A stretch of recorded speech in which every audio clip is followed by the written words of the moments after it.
Hi, it's Dr. Jenn Kennedy. I'm a sexologist and couples therapist. The Pleasure Project podcast is about sex and relationships. So this includes discussions on desire, dysfunction, dissatisfaction, exploration of all things sex related. So sometimes I'll do toy reviews and we'll look at trends, and sometimes I'll also enlist other experts. We'll increase your insight and enhance your pleasure. So tune in. This episode is about dismantling myths around aging and sex and exploring new pathways to power and confidence. I speak with Dr. Nicole Marcione about her work as both a gerontologist and a dominatrix. She tells us about a field trip to a dungeon and how a session as a dom parallels how many people unconsciously live every single day. So tune in. Okay, so welcome back. My guest today is Dr. Nicole Marcione. She is an expert in longevity, sensuality, sex, and aging. She has a PhD in gerontology. She works with clients all over the globe, supporting them to feel engaged, powerful, and sexually confident. Her sexy, smart aging philosophy combines the science of longevity with the art of sensual living, shifting the current paradigm around aging. So welcome. Thank you for having me. I'm so excited to be here. Yeah. We recently met. We were at a speaker training and I loved you immediately. And I loved your energy and also your focus. I just appreciated sort of your embracing both the aging piece and the sexuality piece. And I said, ooh, I need to have her on the podcast. So I'm excited for this conversation. I am excited too. And it's the same thing when I met you. I think the first thing you said is, I'm a sex therapist and work with people, 40 and up or something like that mostly. Mm-hmm. And I was like, we're going to have a lot in common. And so I think so many people kind of forget about sex and aging, or maybe they don't forget, but feel like it's just something that's never going to come to fruition, or maybe it just kind of goes away. And yet you and I'm hoping more voices can shift that thinking into making this the best time of our lives to tap into our sensuality and sexuality, wherever that may be on the continuum. Yeah. It's like we've lived all this life, we've got all this wisdom, and now's the golden time, right? Let's do it. Exactly. Being more accepting. I think that's one of the biggest things is like aging is inevitable. So we need to accept that. And we can accept also that things are going to change, but we don't have to accept that things are going to necessarily be worse or decline, or, it's just different. And really being comfortable, or I'm sure you working with your patients, like comfortable with that transition process, because it can be scary, or maybe people think it might be a little too much work or something like that. And that's where we come in to be guides, or hold people's hands, or just give new ideas, or, just to sprinkle in a little bit more magic into our everyday life that people, I think, especially women, tend to forget about because they've been serving others for so much, for so long, their families, their career, their whatever, spouse, We've been helpers and we've been supportive role. And it's like, yeah, when's our turn? Or maybe not even when's our turn. Like maybe women don't even think they have a right to the turn or deserve a turn, especially in the world we live in. Women stepping into their sexual power, people kind of give you the side eye, like, what's that all about? Yeah. So, okay, first of all, what is sexy smart aging?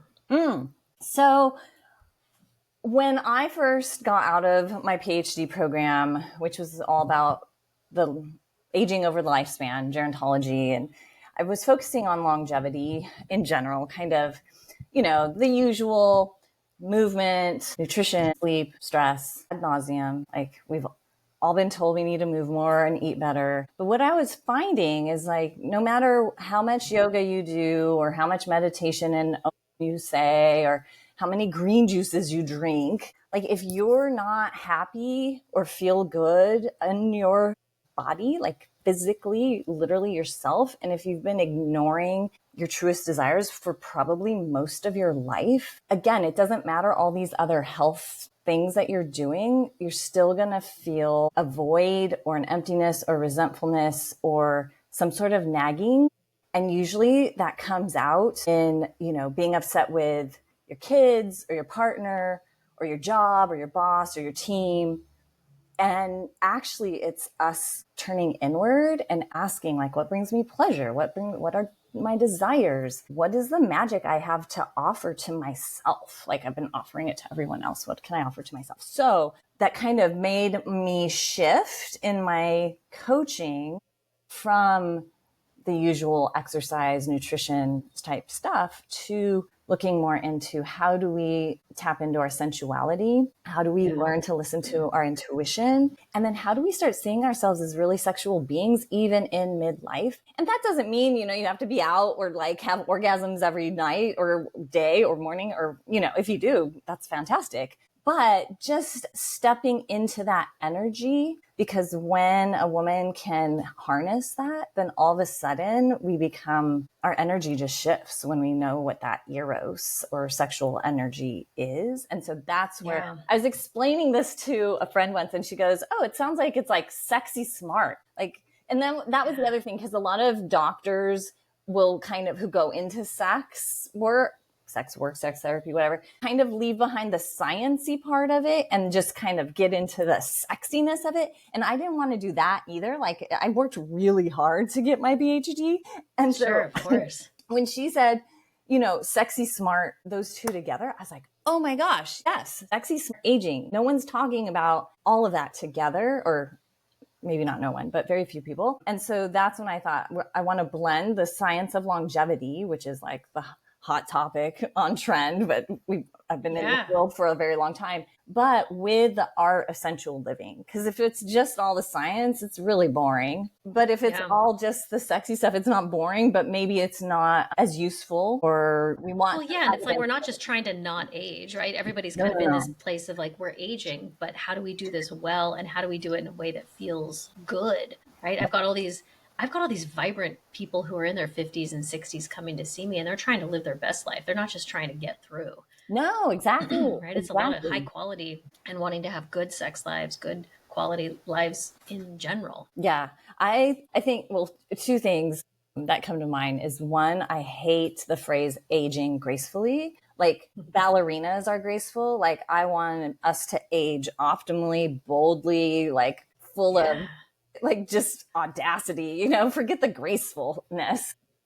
And then I just think like anti-aging, when you're saying people don't want to, try to resist aging, like there is no resisting it. Anti-aging is bullshit. Like, there's only one alternative to aging, and that's death. So like, probably most of us rather live than die. But if that's the case, then we need to figure out, okay, how do I do this in a way that feels delicious and isn't just like, oh, the best is behind me, or I'm never going to be able to enjoy myself again, or others. That's just not the case. But we're fed that, especially as older women. Yeah. So tell me a little bit about your professional journey. Like, why did you go into this particular, why did you get this PhD, and what led you to your current place? Okay, so I'll give you the brief. I was raised in a cult, and I didn't get out till I was 30. And so I had a lot of sexual repression. And I also didn't go to college when the normal timing of it all, because I wasn't allowed. So when I was 36, I took my first community college class, and I just had this real intrigue in aging, because I had been teaching Pilates. I still do a little bit. And I saw that how people moved affected how they age, and vice versa. And so I decided to continue on. I transferred to USC, University of Southern California, and I studied gerontology. And then I just kept going. And then I ended up with a PhD about a decade later. And so I started this coaching business. I did not want to go into academia. Wait, hold on. Wait, first of all, raised in a cult. Like, what? Hold on. Like, well, of course that's not normal, but like, so any of your listeners, if you have that, please. Yeah, that creates a whole like, okay. So you had this whole delayed adulthood, kind of, right? I mean, and kind of sheltering it. It created a lot of like, you didn't experience things, and then your sexuality was one of those that didn't Mm. really get to bloom. And so you had this sort of awakening, becoming, and it sounds like you wanted to go get some education as well as just experiencing, and that bloom happened. Wow. Okay, mid 30s. Yeah. Well, and even then, like the awakening was more in my head than in my body. Like even through, I would say, even though I left the cult, I still hadn't tapped into my sexuality or my sexual energy. A Mm-hmm. little bit maybe, but it was a piece of me that just seemed unimportant, if you will. And so when I went into my academic journey, Yeah. as you know, like you are, well, maybe not in a program around human sexuality, but in the program I was in, like it was very, you were in your head.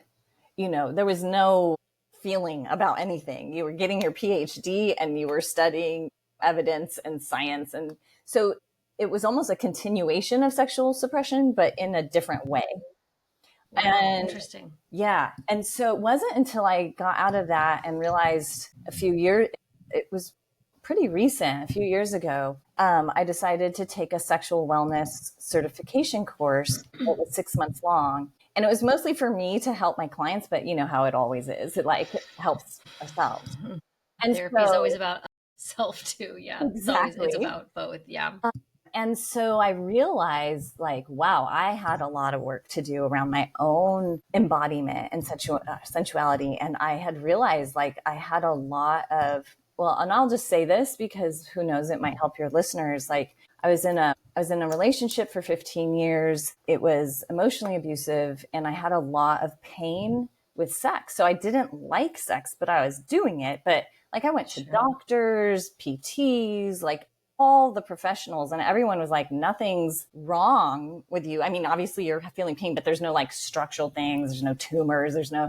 We don't know. Yeah. And I was just like, okay, well, maybe I'm just not a sexual being. Like, I seriously thought maybe I'm just asexual. I'm not diagnosed as that or whatever, but Yeah. That there's something, you're having genital pelvic pain penetration disorder is what we're likely, but it's psychological because there's likely something else happening in yeah, your body, in your mind, in your relationship. yeah. And once I realized that, and I ended up leaving the Yeah. relationship. My body was trying to protect me Your from this body's saying person. no. Your body's Yeah. saying, My get pussy out, was get like, out. get the fuck Yeah. out of here. You know what I mean? And Yeah. so taking the certification course really helped me learn about not only my own sexuality, but it introduced me to something very important in my journey. And that was a month-long module on trauma informed kink. And I didn't even know what that meant. I had Yeah. no idea. And then we dove into kink and BDSM and how it could help different things. And I dove in and I realized, oh my gosh, this is something amazing, because throughout my growing up, not just religiously, especially religiously, but also culturally, because I'm half Italian and half Mexican. So women in those roles, it's just a submissive role. Like, your duty Yeah. is to serve everyone except yourself in that culture, and then especially in that religion. So here I learn about BDSM and kink, and in particular Mhm. femdom, which is female domination, like a dominatrix, where other people, especially men, are submissive and the women are in power and control, and it's through their sexuality. I was like, Yeah. you And you gotta were be like, kidding me. wait, hold on, hold on. This is possible? And this is Yeah. allowed and encouraged and even And desirous? even paid Yeah. for. Yeah. So I ended up Yeah. taking 2 dominatrix courses.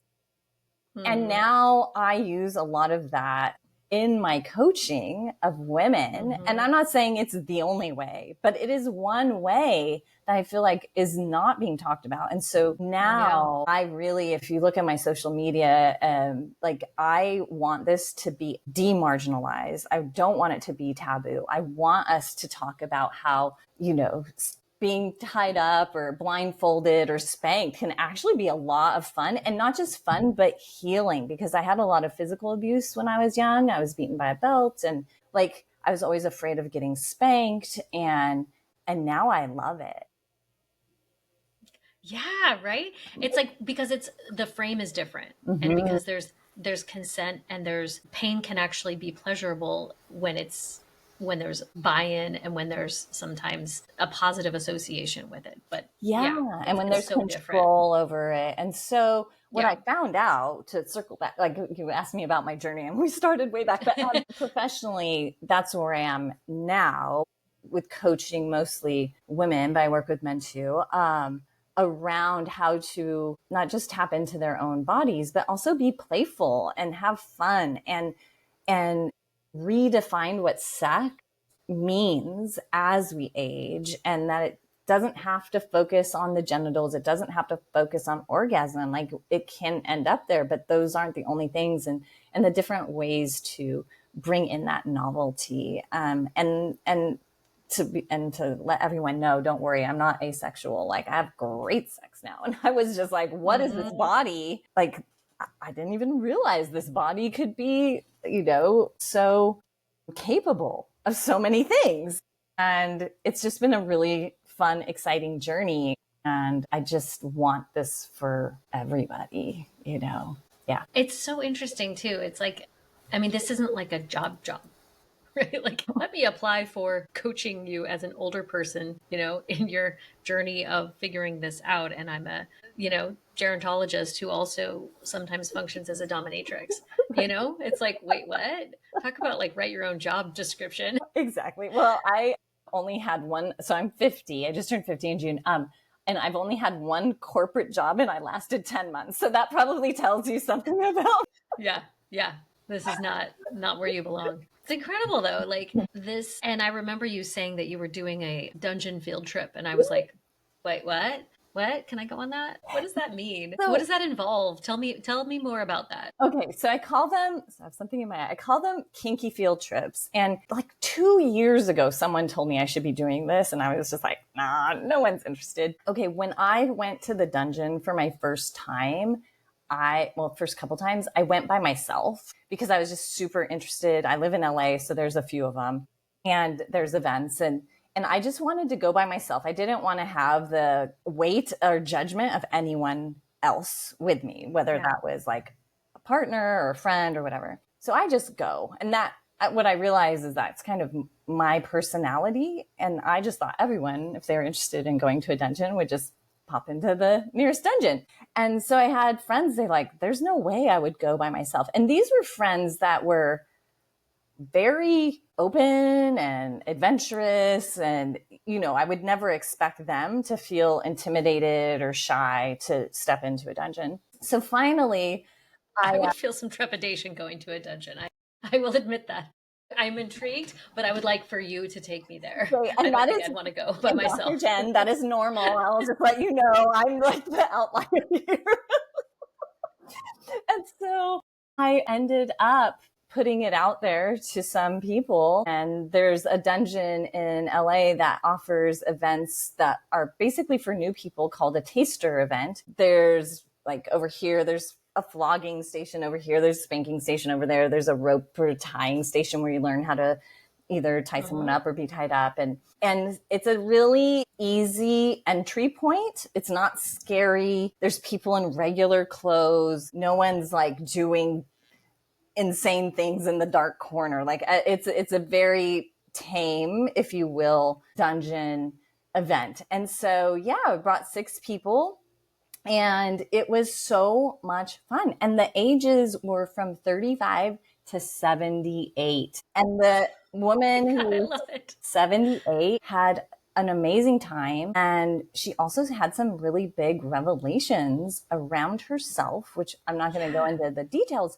but to be 78 and Yeah. learn something new about yourself because of being put in a certain situation in a dungeon, like, it's so powerful. This work is Yeah. really powerful and it is fun too. Well, because you're also kind of like it's playful, but you're also getting into some of those fantasy situations. You're getting to watch certain things, right? You're maybe testing some of your own limits. Yeah. Like all of that is arousing and interesting, and I don't know, like it's a power exchange. It's playful. I feel Yeah, like it's bringing the shadowy parts of us mhm. and not just shine, because I think a lot of shadow work is just kind of like shining a light on the shadow and the shadow's like, but instead it's bringing the shadow in and being like, hey, you want to go play in a Yeah. safe consensual way? And the shadow's like, finally, I've been waiting, and so I look at it in that way too. And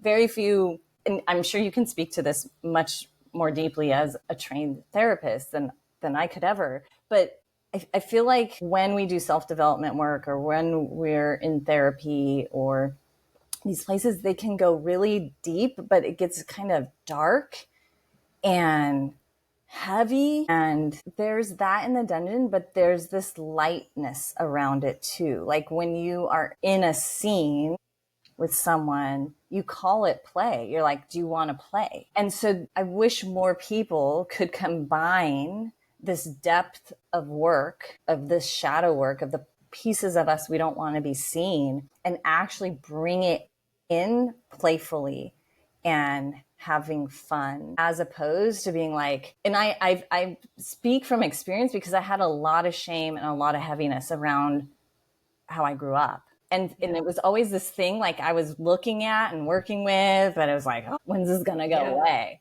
And then finally, when I found the Such a good kink point. world, I was like, no, this doesn't have to be my like ball and chain. This could be my flogger instead. And like, let's have fun with it. And so I think that really helped me, and why, and I still have a therapist, I go to therapy, but it just elevated my experience, my healing journey more, if you will, and didn't make it seem like this would never, I don't know, feel good, because now it feels good. Well, and I love that piece about play, right? It's just that, I mean, that's where the erotic exists, is in that zone of play and curiosity and exploration. So, Mm-hmm. okay, we're going to take a quick break and we'll be right back with more from Nicole. A quick pause here to share something that I've been working on that I think you will really appreciate, especially if you've ever felt confused or disconnected from your sexual desire. It's a self-paced course that I created for women who want a better understanding of their sexual desire, especially if it's felt confusing, inconsistent, or hard to access. A lot of us are taught that desire should just be there, effortless, spontaneous, always on, but that is not the reality for most people. And when it's not, it can leave you feeling frustrated or like something is wrong with you. If you've ever felt turned on one day and completely disconnected the next, or if you've struggled to say what you really want sexually, if you're both excited by the idea of vibrant sex and hesitant about what that even looks like, this course is for you. Desire is complex. It lives in your brain just as much as your body. And in this course, I guide you through the understanding of your unique relationship to it without pressure, shame, or performance. You'll get short videos and guided worksheets to help you map out your personal erotic template, identify what turns you on and off and what shuts you down, understand the blocks that might be getting in your way, reconnect with your body, and you'll explore your sexual self with more confidence and curiosity. You can go at your own pace. You don't need to want more sex. You just need to want to know yourself better. So if this resonates, then head on over to pleasureproject.us and learn more and enroll in the course. Now back to the episode. So let's jump back into your work as a dominatrix, because I think that's intriguing. And I've been searching for the right dominatrix because I've met several over the years, but you navigate professional and you're beautiful and you're articulate and you very much embody and own this identity as well. And I love that. And I want, I want to hear from you in that piece, and sort of that dynamic of like what shows up when when people want a dominatrix, kind of what shows up in that dynamic, because Mm. I'm so intrigued. Well, thank you for saying that. I've had people say, you're not a dominatrix because you smile too much or you're too nice. And so when you think of a dominatrix, a lot of times you do think of the very like strict and, I don't know, mean and sadist. But I want to be the approachable dom and kind of the gateway drug, if you will, to BDSM. And so a lot of it has been working with play and fun. And so I love like I can step into the role of a traditional dominatrix, if you will, thinking like dark dungeon and in my thigh high black boots and the outfit and, putting someone in restraints. But also there's a whole attitude, personality, charisma, characteristics that a dominatrix takes on. And what I love about that is we can use it in our everyday lives, not just in the dungeon or in the bedroom. And for women in particular, I say we all have our inner Dom, and I call her, our inner wisdom. And it's really about I love that. how do we let that come out into the world around us? Because a lot of times, like for example, in the dungeon, we might put a gag on someone or you can't speak. But in the world, like what is gagging you? Where are you not speaking your truth? Where do you need to just say your safe word and the gag will come? Well, you can't say a safe word with the gag in, but you can do your safe gesture to take the gag off and speak your truth, right? And so, or like, what's been choking you That's so figuratively? interesting, right? It's like that happens metaphorically all the time. All the time. Where have you been Bound. restraining yourself, Mm-hmm. bound yourself or someone else? Or like masochism, right, is being in having pain inflicted on you, or sadism is inflicting pain. And so what We painful, do this all the time to each other, to ourselves. yeah. Yeah. And on the other side of it is something magical, actually. So like people might think, oh, I would never want to go through that pain or inflict pain. But think Mm-hmm. about in the dungeon, but think about all the painful experiences you've had in life, the painful conversations, the decisions you've had to make. And yet once you make them and you step into whatever that truth was because you had to go through the pain, like Yeah. that's where your magic is. And that's where your strength comes from. And that's where we're able to pull our courage out from. And so a lot of people, when just from the surface, if they're not really digging in, they look at a dungeon, they look at a dominatrix, they look at a submissive kneeling before her and think, what the fuck? Like, why would anyone go through this? And yet we're doing it to ourselves every day with our boss, with our kids, with our spouse, with Yeah. ourselves. Yes. And so I love to bring this to the forefront, to have people ask themselves, what beliefs are keeping me in bondage? What desires do I want to dominate me? How do I submit to my sensuality and how masochism can bring about our magic? And I call that my BDSM: beliefs, desires, sensuality, and magic. And we do it through Yeah. the the metaphors, if you will, of the dungeon. So it's That's literal, like I can take you and so tie you incredible. up, and I would love to. And we will find out your desires and we will get into Let's do your it. sensuality and find that magic in the dungeon. But we can do that right here in your living room, on your walk, as you parent, as you I mean, if you think about it too, kids play, right? They do fantasy play. They say, you be the dad, I'll be the mom, or you be the firefighter and I'll be the, you be the nurse or doctor. whatever, right? You be the doctor, I'll be the patient, whatever. They play like this. They do power exchange. They do all kinds of things. And then as we grow up, we don't do it anymore, but we do it in our lives with these power struggles, or like you gave all those examples of withholding or power over, but it's not explicit. It's not, Mm, it's all this internal sort of holding and negotiations that don't get made known, or we don't feel like we have agency yeah. in our relationships. And so in this sanctioned dynamic that you're describing, you're actually making it so explicit. And I think that's really cool. I think that's so liberating I and think that, empowering. yeah, that I think is the beauty and why kink and BDSM can be so powerful, because you do put it all out there. Like it's talked about, it's negotiated, it's know the boundaries, your hard limits, and you know where to push up against if you want to.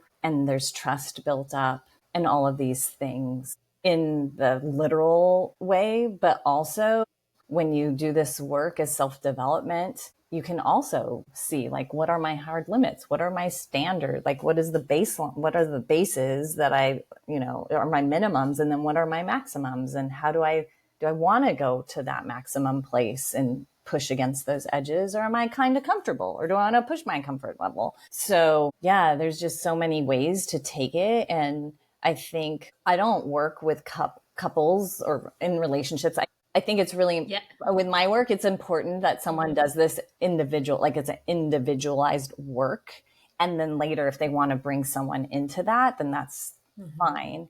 But I would imagine with your work and seeing couples as a therapist, like this could be a really powerful tool, like role play and what if, and because I'm sure Well, I don't getting know. people to even articulate their fantasies. I mean, they come in, well, people come in at all different places, but Of course. getting them to actually articulate like their true inner kink, right? Their inner meanderings, their fantasies, and to even like I try to get them to break down sort of their cycle that they go through, their dynamic between the two.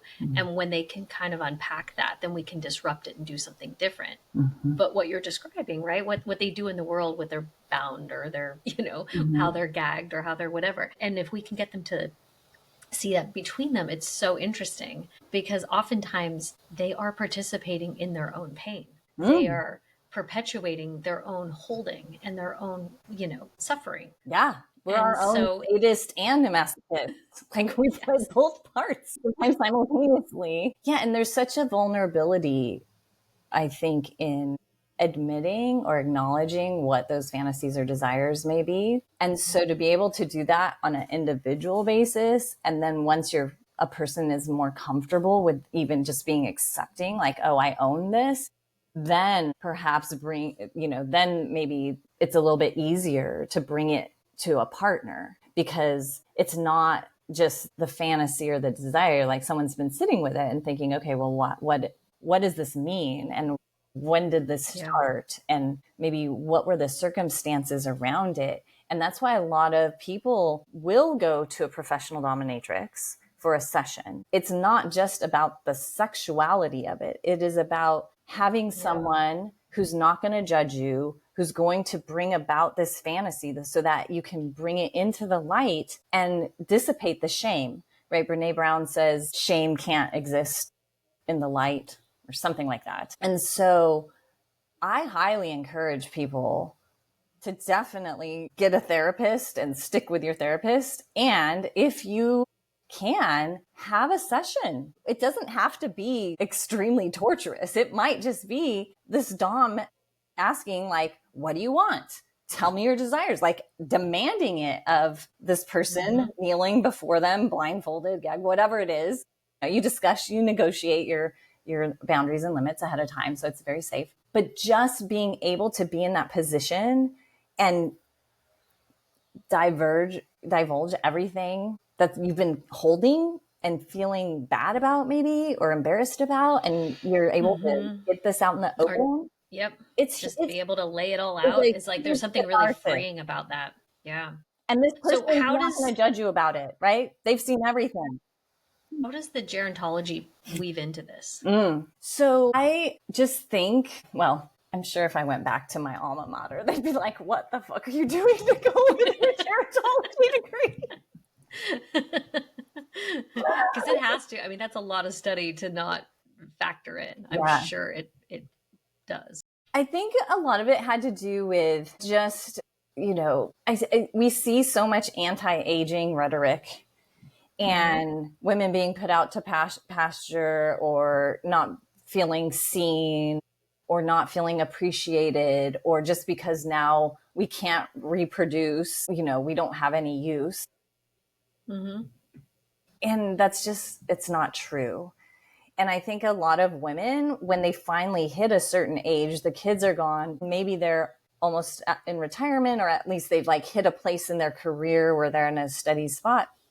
And they're like, Yeah. what is my life about? And there's so much energy and wisdom and experience to like dive into, but we're taught that it's not important. And I feel like this is the ripe time for women to really step into their erotic. Yeah. And yet we're not given permission to, for the most part. And so people like me, like you, like bringing this into the public sphere, we're giving people permission, women specifically, permission to find out what they desire and like step into that sexuality. And probably we've been suppressing some stuff for a long time, and like to stop it, just stop it. So the aging part in that way. And I really believe too that the more we tap in from a physiological point of view, a scientific point of view, the more we're able, like sexual wellness is the forgotten part of longevity. You know, we have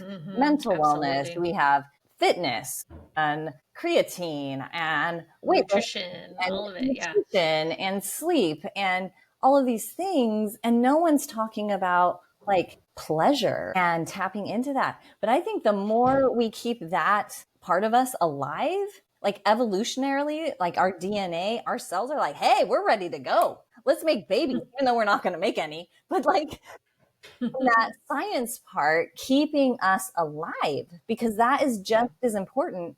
Like the drive to have sex is in the part of our brain where the drive to eat and to have thirst is. That's how important it is, right? That's why when people get into accidents, like they're quadriplegic, a lot of times they can still, like men can still have an erection, women can still orgasm, because that part of our body is so protected in the brain, you know, and so because it's a very important part of our human being. And yet, because of shame, because of patriarchy, because of religion, because of culture, whatever it is, we just put that aside. And I think from a longevity standpoint, from a gerontology standpoint, it actually, the more feeling good in your body, the more sex, you don't need a partner for this stuff, like on your own. The more alive we feel in our body, I think the longer we're going to live, or at least we're going to live a long, happier, feel better, good lives. Yeah. Yeah. I'm right there with you, sister. It's good, right? It's just, it is. There's something really, and you don't need to be partnered to feel this, but the sense of agency and embodiment and pleasure and delight in, being able to express and own your sexuality. And it goes back to thank you. Sorry to interrupt. It goes back to what you mentioned of being curious. I think we shut down our curiosity, or someone shut it down in us. And so for women, like, touch yourself, massage some lotion on you. You know what I mean? It doesn't even have to be like a sex toy, but hopefully it will at some point. Learn how to enjoy your body and what makes your body feel good. Like so many of us are masochists or martyrs. You know, think of all the women in your life that have just suffered, and a lot of them wear it as a badge. And it's like, stop, like, let's enjoy our bodies. Like, let's feel good. When's the last time you felt good? When's the last time you laughed really hard? When's the last time you did have an orgasm? When's the last time? Unless suffering is your kink. Also, but then let's bring that into light, you know, and own it.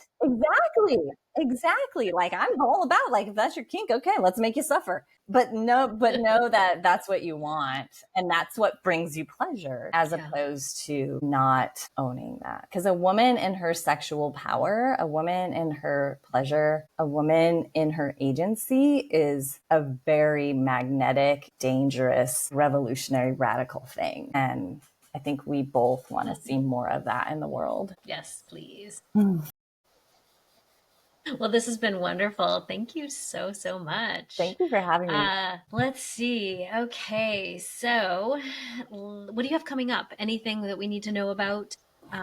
Listeners can. Yeah. So, twice a year, I run a course called Inner Wisdom, where we go deeper into BDSM, beliefs, desires, sensuality, and magic. And that will be in the fall. So towards the end of October. I almost loved, I don't know if you're familiar with Persephone, the Greek goddess, but you know, she was taken into the underworld in the fall to become the queen of the underworld. And then in the spring, she reemerges as the maiden of spring. And so tapping into those two energies of Persephone. So in the fall, we'll be going down into the underworld and like really stepping into that queendom of the shadows of the dark in inner wisdom. So I would say that's probably the next thing. And then I have to check, but if anyone's in the LA area and wants to do a kinky field trip, those are typically once every other month or so. So yeah, those are going to be offered more often since I just had the first time. But yeah, those are the things. And then I just work, I do work with people anytime, one-on-one stuff. And I just love this work so much that even if anyone just wants to message me for a question, please do. And that would be through your Instagram. Yes, at Dr. Nicole Marcione. Great. And we will put all of that in the show notes. Thank you. Thank you so much. Hey, it's Dr. Jenn. Thanks so much for tuning in. Please leave us a review and leave a comment if something struck you. We'd love to get the feedback. It really helps the podcast. And if you want to reach me, go ahead and direct message me on Instagram, or you can reach me at jen@rivieratherapy.com. Thanks.